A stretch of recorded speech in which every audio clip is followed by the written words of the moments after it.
উত্তর ভারতের উত্তরপ্রদেশ রাজ্যে অবস্থিত আমাদের এই শহর বেনারস। তবে ট্রেনে করে আসতে মাত্র 11 থেকে 12 ঘন্টার যাত্রা। প্রতি সন্ধ্যার গঙ্গার আরতি তুলে ধরে একটি মনোরম দৃশ্য। তাতেই ভিড় হয় লক্ষ লক্ষ মানুষের। ছোটবেলায় বাবার কাছেও শুনে এসেছি বেনারসের গোলকধাঁধা অলিগলিও কিন্তু বেশ বিখ্যাত। তবে আজ আমরা এই ভিডিওতে দেখে নেব বেনারসের বিখ্যাত গঙ্গা আরতি, সাথে থাকবে সরনাথ মন্দির, বেনারসি শাড়ির কারখানা, Ramnagar fort, Chunar fort and সবার শেষে বেনারসের বিশ্ববিদ্যালয়। বন্ধুরা, স্টেশনের বাইরেই হচ্ছে অটো স্ট্যান্ড আর টোটো স্ট্যান্ড দুটো একসাথেই। তো আমাদের এখান থেকে টোটো বুক করা হলো। টোটোতে যেরকম 5 জন করে নেয়, সামনে 1 জন আর পিছনে 4 জন, তো সেরকম করেই কম্পোজিশনে আমাদেরকে বসিয়ে এখন নিয়ে যাওয়া হবে হচ্ছে হোটেলে। হোটেলে গিয়ে তোমাদেরকে রুম টুম সবই দেখাবো। তো চলো, একদমই দেরি করবো না, উঠে পড়ি টোটোতে, গিয়ে দেখা হচ্ছে হোটেলে। বারাণসী স্টেশন থেকে আমরা রওনা দিয়ে দিলাম আমাদের হোটেলের উদ্দেশ্যে। হোটেলটি ছিল আমাদের স্টেশনের পাশেই, নাম তার হোটেল জনক।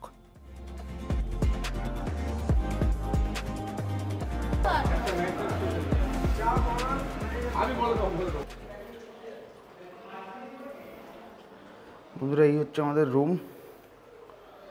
জাস্ট আমরা একটু ইন্ডিয়ান স্টাইল নিয়েছি একটা, জাস্ট আমাদের কম পড়ছিল, যেহেতু আমি আর রাহুলদা থাকবো, অসুবিধা হবে না। ঠিক আছে, ডিসেন্ট রুম। আমাদের হোটেল থেকে গঙ্গার ঘাটের দূরত্ব ছিল তাও প্রায় 8 কিলোমিটার মতো। হোটেলে কিছুক্ষণ বিশ্রাম করার পর আমরা বেরিয়ে পড়ি গঙ্গা আরতি দেখতে।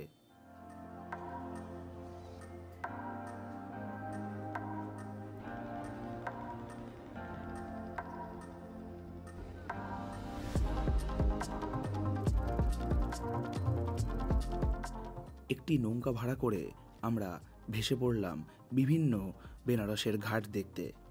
তবে এখানের সবথেকে গুরুত্বপূর্ণ ঘাটটির নামই হচ্ছে কাশী বিশ্বনাথ ঘাট।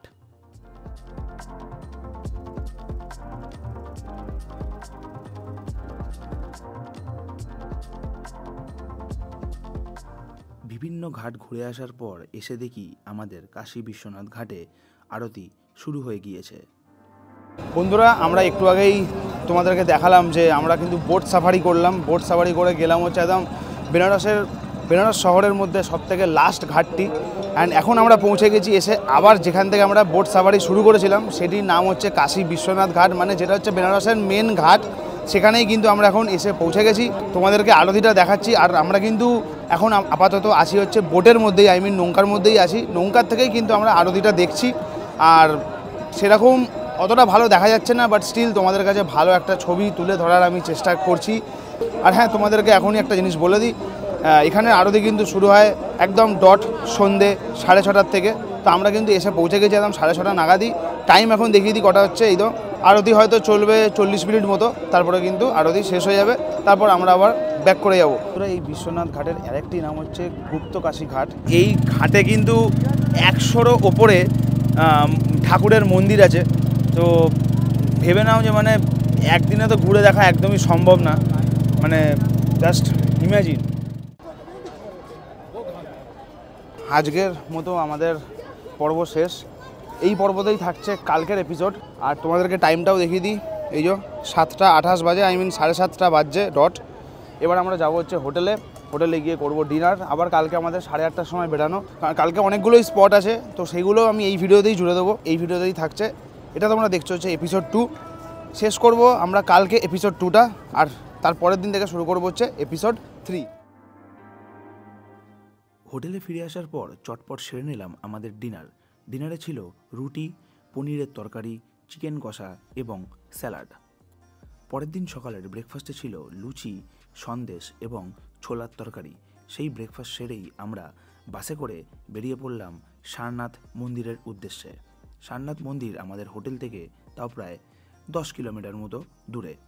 আমাদের গাড়ির ড্রাইভার পুরনো দিনের কিছু গান শোনাতে শোনাতেই আমাদেরকে পৌঁছে দিল প্রথম স্পট সারনাথ মন্দিরে।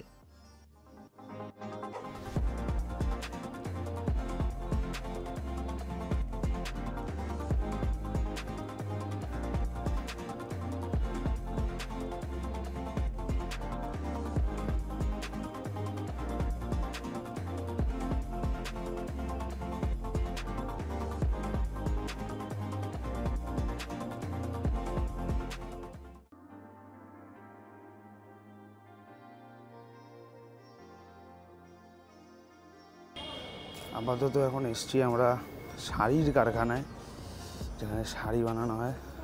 ये बाना होता सिल्क रेशम होता, रेशम जो आता है बनाने में बंगलोर से कारीगरी यहाँ की होती है। इसमें एक धागा, बट एक धागे के अंदर 108 धागा होता है। और बनारस के अंदर मशीन चलती है मैडम, वो लोहे की, जिसको बोलते हैं पावर लूम, लेकिन पावर लूम मशीन धागा चलता सिल्क नंबर की पॉलिश था, प्लास्टिक सिंथेटिक के जरिए।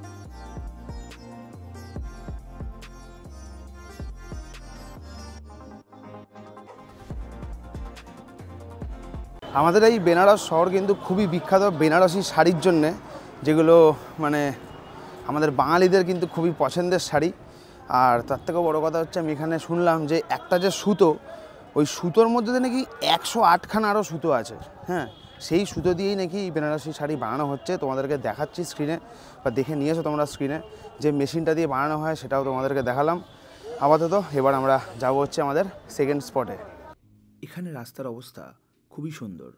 সারনাথ মন্দির থেকে আমরা রওনা দিয়ে দিলাম রামনগর ফোর্ট মিউজিয়ামের উদ্দেশ্যে।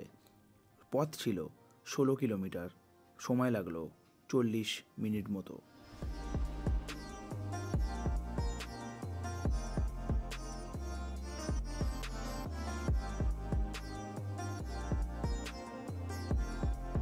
বন্ধুরা, সরাসরি এখন আমরা এসে গেছি হচ্ছে রামনগর ফোর্ট মিউজিয়াম। বাট এখানে এন্ট্রি করার সময় শুনলাম যে এখানে নাকি ফটো তুললে বা ভিডিও করলে নাকি 500 টাকা করে ফাইন। তো সেই জন্যই আমি আর ঢুকছি না। ওই হচ্ছে দূরে টিকিট কাউন্টার। যদি ফটোই না তুলতে পারি তাহলে আর গিয়ে কী লাভ, তাই না? তোমাদের কাছে যদি ভিডিওই না দেখাতে পারি তাহলে তো হয়েই গেল। রামনগর ফোর্ট মিউজিয়াম থেকে চুনার ফোর্টের দূরত্ব তাও প্রায় 30 কিলোমিটার। আমরা যে রাস্তাটা দিয়ে এখন যাচ্ছি সেই রাস্তাটির নাম হচ্ছে NH35। এই হাইওয়েটা হচ্ছে 346 কিলোমিটার মতো লম্বা। আর এটা কিন্তু পুরোই ইউপির মধ্যেই হাইওয়েটা শুরু হয়, ইউপিতে আবার শেষ হয়ে যায়। বারাণসীর থেকে শুরু হয় এই হাইওয়েটা, আর শেষ হয় হচ্ছে কাবড়াই বলে একটা জায়গাতে। টোটাল লেন্থ বলে দিলাম 346 কিলোমিটার। বন্ধুরা, এখন আমরা যাচ্ছি হচ্ছে চুনার ফোর্টের পথে, মানে চুনার ফোর্ট দেখতে যাচ্ছি। তার আগেই আমাদের লাঞ্চ করাবে, তো লাঞ্চ করানোর জন্য আমাদের গাড়ি এখন দাঁড়িয়ে আছে। জায়গাটির নাম হচ্ছে ভ্যারে হাতা, দেখতেই পাচ্ছ স্ক্রিনে। পুরো একদম NH35, মানে ন্যাশনাল হাইওয়ে 35-এর পাশেই আমরা কিন্তু দাঁড়িয়েছি। তো চলো আমরা গিয়ে আবার লাঞ্চটা করে নিই। লাঞ্চে আই গেস ভালোই কোনো মেনু আছে, লেটস গো।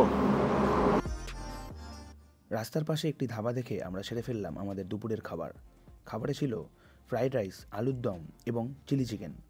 ভেজ অপশানে ছিল চিলি পনির।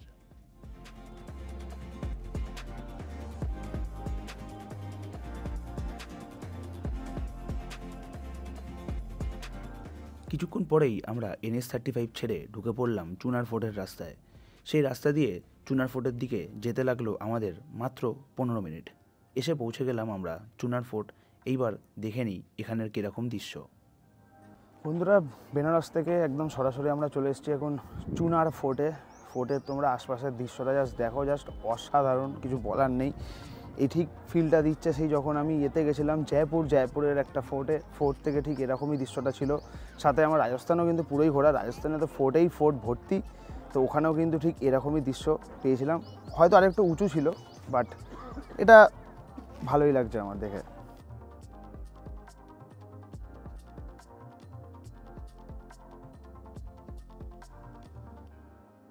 বন্ধুরা, ওই দূরে একটা জায়গা আছে, ওখানে বিয়ে করানো হয়। আমি বুঝলাম না, একটা এত বড় ফোর্টের ওপরে সে বিয়ে কেন করাচ্ছে। জাস্ট আমি দেখছি, এখানে জানলাম যে এখানে বিয়ে দেওয়া হয়, বুঝে নাও। তো আর বেশি কিছু ইয়ে নেই। এবার আমরা রিটার্ন দেবো হচ্ছে বারাণসী। এখন কারেন্ট লোকেশান আমাদের চুনার। ঠিক আছে, চলো, তোমরা দেখতেই পাচ্ছ আর্কিটেকচারগুলো কিন্তু জাস্ট মারাত্মক, বেশ ভালো।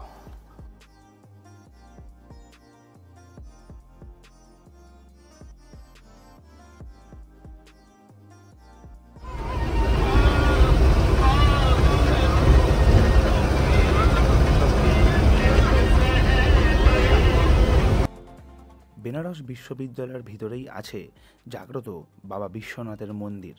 তবে সেই মন্দিরের ভিতরেও ফটো বা ভিডিও তোলা কিন্তু নিষেধ।